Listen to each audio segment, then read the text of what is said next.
Welcome to Bind EduTech, and this is a continued class of the chapter from Hornbill, chapter number 2. We are not afraid to die if we can all be together. Written by Gordon Cook and Alan East. इस chapter को हम लोग शुरू किए थे. इसका हम लोगों ने अभी तक बहुत सारे वीडियोस डिस्कस कर चुका हूँ. मैं 10-12 वीडियोस डिस्कस कर चुका हूँ, जिसमें मैंने आपको इस चैप्टर के बैकग्राउंड के बारे में, इस चैप्टर के ऑथर्स के बारे में, उनके अचीवमेंट्स के बारे में, ये सब हम लोगों ने डिस्कस किया है. और फिर और आगे बढ़ने से पहले दोनों ऑथर्स को हम लोगों ने डिस्कस कर लिया. ऑथर्स के बारे में जो ब्रीफ इंफॉर्मेशन, जो नेसेसरी इन्फॉर्मेशन होता है वो दे लिया. उसके बाद आगे बढ़े हम लोग स्टोरी में, चैप्टर में. तो कैरेक्टर्स पर आए. और फर्स्ट कैरेक्टर जो इस स्टोरी में है वो गॉर्डन कुक खुद हैं, जो कि इस कहानी के नरेटर हैं. तो फर्स्ट कैरेक्टर हमने गॉर्डन कुक का देखा था, पढ़ लिया था कि द नरेटर गॉर्डन कुक, उनके बारे में हम लोगों ने जाना कि 37 इयर्स की एज थी जब उन्होंने ये शुरू किया था जर्नी अपने फैमिली के साथ. अपने फैमिली के साथ कौन से जर्नी पर वो जा रहे थे, ये है उनकी फैमिली. ये पिक भी मैंने आपको दिखाया है, पहले भी दिखाया है. ये है हमारे गॉर्डन कुक, ये उनकी वाइफ मैरी, ये उनकी बेटी सुज़ैन 7 साल की, और ये उनका बेटा जोनाथन 6 साल का. तो अपनी पूरी फैमिली के साथ ये गॉर्डन कुक निकलते हैं एक समुद्री यात्रा पर, वॉयेज पर. और वो वॉयेज को कनेक्ट किया गया है कैप्टन जेम्स कुक के द्वारा किए गए वॉयेज से, जो लगभग 200-250 साल पहले किया गया था. 1778 से 1789 तक, या 1768 से 1779 तक. ये हम लोग डिस्कस किए हैं प्रीवियस वीडियोस में कैप्टन जेम्स कुक के बारे में डिटेल में. तो उसी को कॉपी करने के लिए ये निकला था. 37 साल उम्र, याद रखना, बिजनेसमैन लिखा हुआ है. अब मैंने आपको ऑथर में जब गॉर्डन कुक के बारे में बताया था तो मैंने आपको उसका प्रोफेशन सेलर बताया था. सेलर, SAILOR, जहाज चलाने वाला, नाविक जिसको बोलते हैं, नाव चलाने वाला, शिप चला रहा है, सेलर कहलाएगा. अब वहाँ बता दिया प्रोफेशन मैंने कि सेलिंग का है, और यहाँ मैं बोल रहा हूँ, लिख रहा हूँ कि वो बिजनेसमैन है. तो ये दोनों आपस में कनेक्टेड हैं क्योंकि सेलिंग इज हिज बिजनेस. उनका बिजनेस जो था, ये जो बिजनेसमैन उनको बोला गया, वो सेलिंग के वजह से ही बोला गया, सेलर होने के लिए वजह से ही बोला गया. और जब मैं गॉर्डन कुक के बारे में पढ़ा रहा था तो मैंने आपको बताया था कि गॉर्डन कुक जो हैं वो सन 2000 से 2000 से वो नेशनल टीम के रॉयल, जो एक क्लब का नाम आया था, रॉयल कैनेडियन याच क्लब, मैंने उसके भी पिक्स आपको दिखाए हैं. रॉयल कैनेडियन याच क्लब. और मैंने उस समय डिस्कस किया था कि वो किस काम आते हैं, काम क्या है इन ऐसे क्लब्स का. तो मैंने आपको बताया था यहाँ के हम लोग के सोसाइटी से रिलेटेड, कि जैसे हम लोग कोई भी फंक्शन के लिए कोई होटल या कोई वैसा शादी घर टाइप कुछ बुक करते हैं, वैसे ही कनाडा में या अमेरिका में या बोले अन्य देशों में किसी चीज़ को सेलिब्रेट करने के लिए लोग जो है वो हायर करते हैं याच क्लब को। उनको सब फैसिलिटी मिलता है वहाँ ना। मैंने आपको पिक्स में दिखाया था कि वहाँ रहने का भी फैसिलिटी है, बोट्स हैं, गाइड्स है, बोटिंग करवाएगा, सब कुछ करवाएगा। तो ये एक तरह का बिजनेस है जिसकी फ़ी हम लोग अगर अपने हिसाब से देखें तो बहुत ज़्यादा है। मिडिल क्लास के लोगों के रेंज से बाहर, मिडिल क्लास के लोगों के रेंज से बाहर तो उसी समय हो गया जब रॉयल वर्ड लगा था उसमें, रॉयल कैनेडियन याच क्लब। तो अच्छा खासा बिजनेस है, एक पूरा स्टैब्लिश किया हुआ। हायर किए जाते हैं वो लोग, तो उनसे उनको अच्छी खासी कमाई होती है। तो ये सेलर और सेलिंग करना और रॉयल कैनेडियन याच क्लब के मेंबर होना या उसके लिए सेल करना, ये उनका बिजनेस था, इसीलिए उनको यहाँ बिजनेसमैन लिखा गया है। 37 years old, businessman, father of 2 little children। उसके बाद अ ग्रेट कैप्टन, कैप्टन वर्ड मैंने डिस्कस किया था। शिप जो होते हैं वहाँ पे कैप्टन्स बोला जाता है, जिनके अंडर वो शिप चलती है। मतलब शिप का कैप्टन हुआ वो शिप को चलाने वाला। जैसे ड्राइवर होता है बाइक्स में, कार्स में, प्लेन्स में जैसे पायलट होता है, वैसे ही शिप में शिप के चलाने वाले को कैप्टन बोला जाता है। शिप का कैप्टन है वो, मतलब उसी के निर्देश में पूरा शिप चलेगा, वही चलाएगा शिप को। तो ये कैप्टन के रूप में एक ग्रेट कैप्टन साबित होते हैं हमारे नरेटर गॉर्डन कुक। वहाँ पे 2 वर्ड यूज़ किया था जिनको मैंने एक्सप्लेन किया था। एक था रफ टाइम्स और एक था ऑड सिचुएशंस। ये दोनों की वर्ड्स हैं। ग्रेट कैप्टन होने का प्रूफ यही है कि उन्होंने रफ टाइम्स में, मतलब बैड टाइम्स में और वेरी बैड सिचुएशंस में अपने शिप को, अपने नाव को सक्सेसफुली बाहर निकाला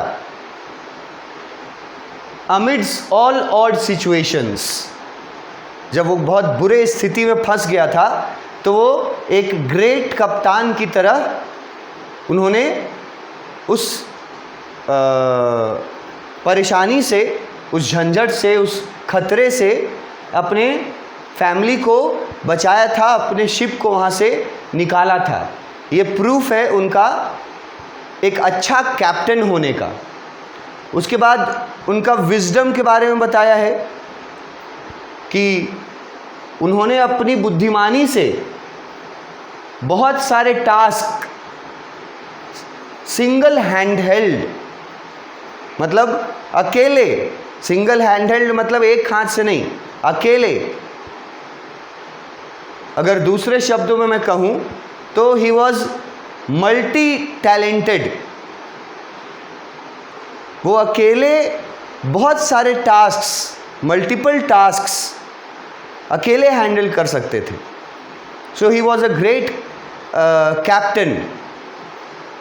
और लिखा है कि उनका सी फेयरिंग स्किल बहुत अच्छा था।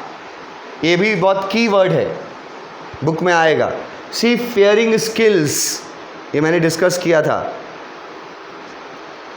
समुद्र में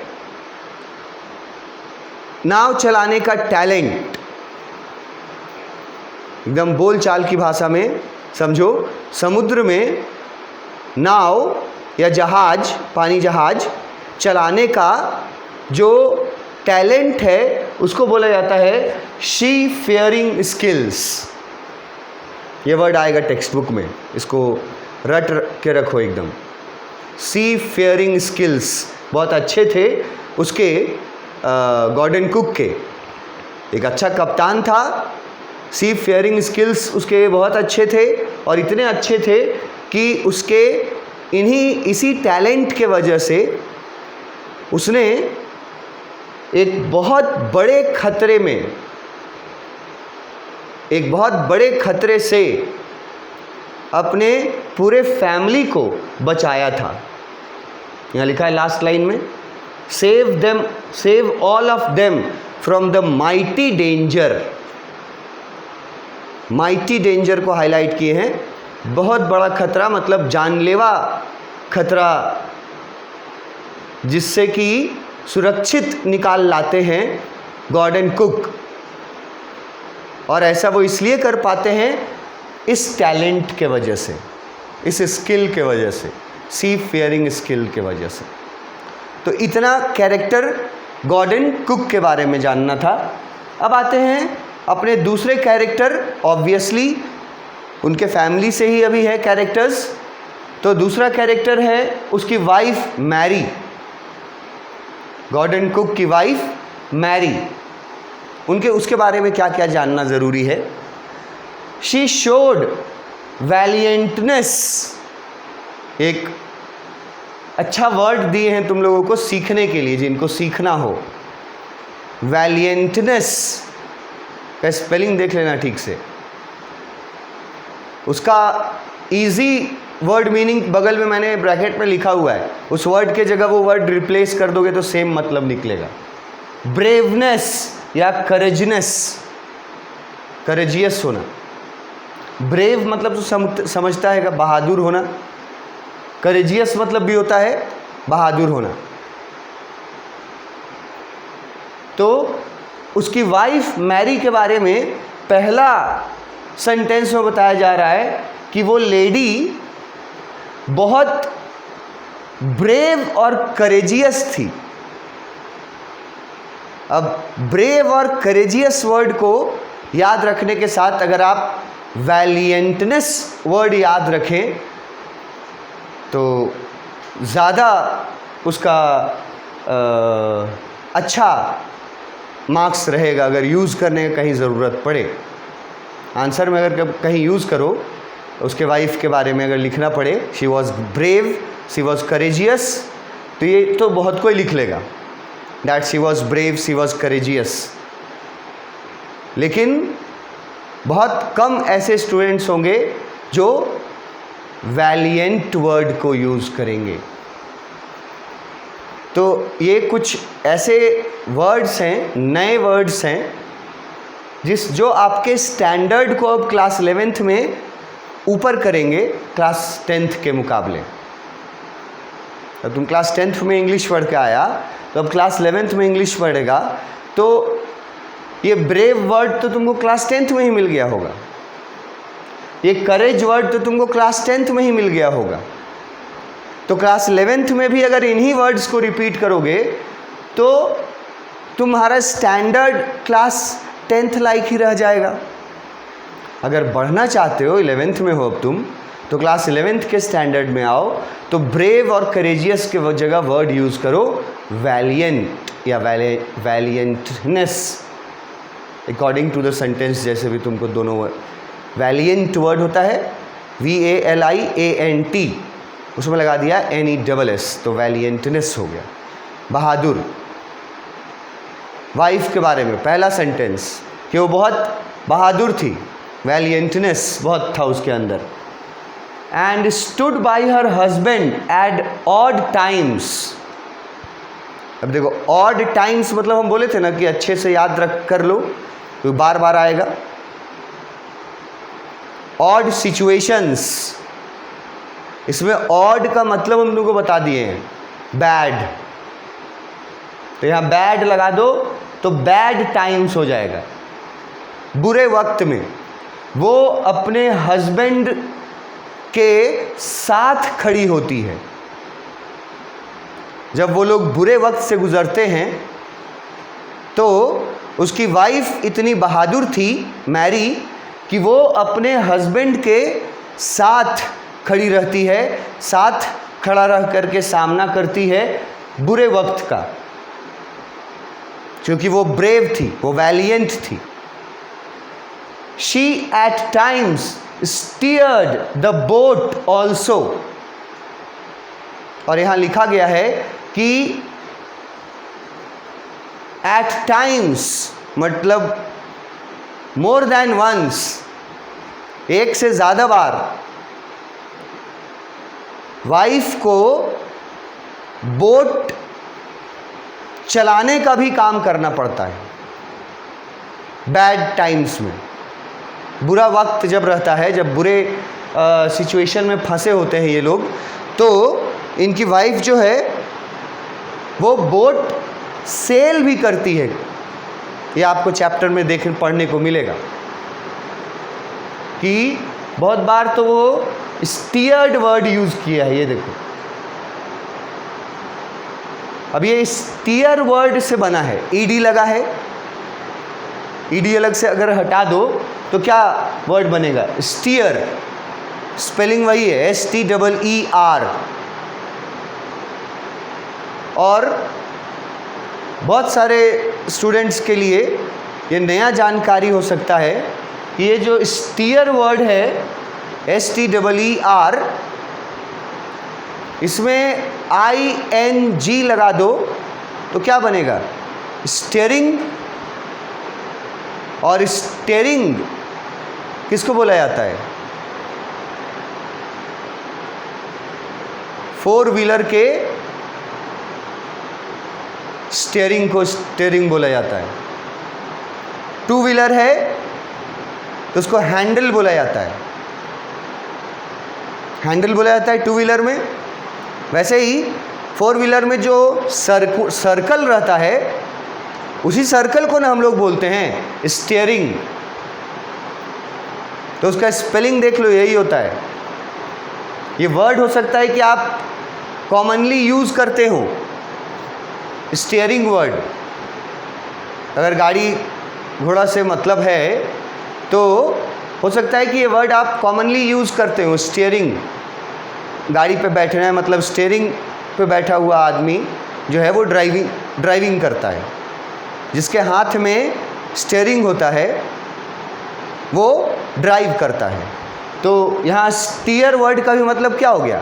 ड्राइव करना। अब यहाँ गाड़ी का तो बात हो नहीं रहा है, किस चीज़ का बात हो रहा है? पानी जहाज का। तो पानी जहाज को ड्राइव करना, उसके लिए एक वर्ड है सेल्ड, SAILING लगा दो तो सेलिंग हो जाएगा, जिसका मतलब होता है नाव चलाना, जहाज चलाना, पानी जहाज चलाना। तो उसके वाइफ के बारे में पहले लाइन में बताया कि वो बहुत बहादुर है, करेजियस है। दूसरे लाइन में बताया कि दूसरे पॉइंट में बताया कि बुरे वक्त में वो अपने पति के साथ खड़ी रहती है। ठीक है, साथ देती है अपने पति का बैड टाइम्स में।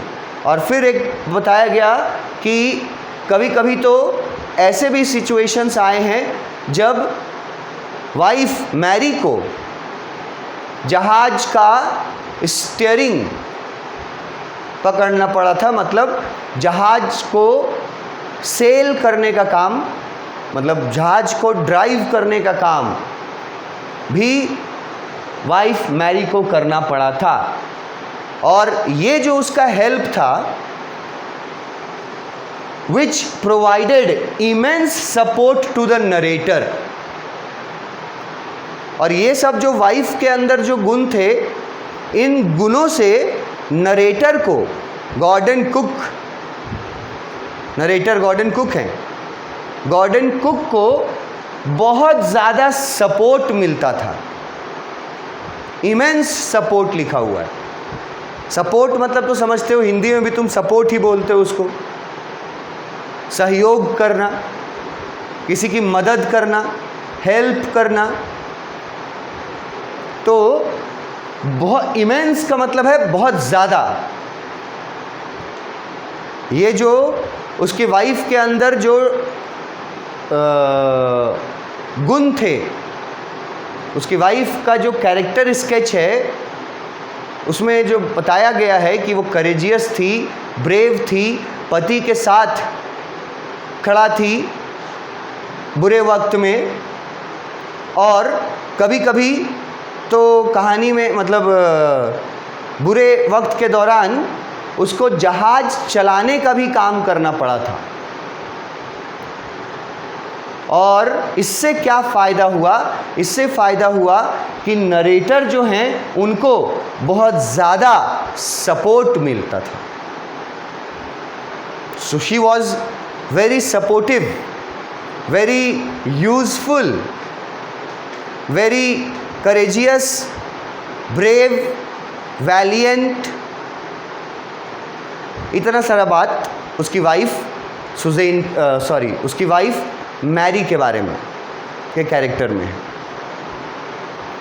तो ये दोनों हस्बैंड वाइफ तो उस जहाज़ पे हैं ही, जो जहाज़ में गॉर्डन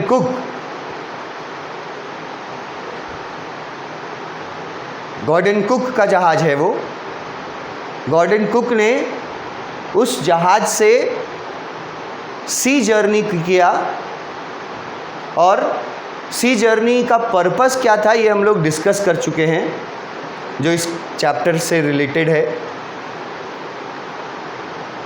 तो फैमिली के साथ थे, तो उनकी फैमिली में जो फर्स्ट मेंबर पत्नी थी उसका पूरा सपोर्ट नरेटर को, गॉर्डन कुक को मिलता था। तो वाइफ मैरी के बारे में ये वर्ड्स याद रखना, मतलब कि वैलिएंटनेस, करेजियस, ब्रेवनेस, ठीक है, ये सब वर्ड यूज़ आएंगे तुम्हारे। उसके बाद stood by her husband.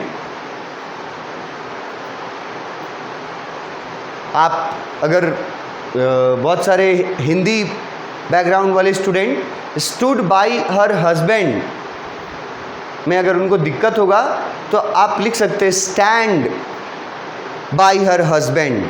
Stand तो समझते हैं ना, खड़ा रहना।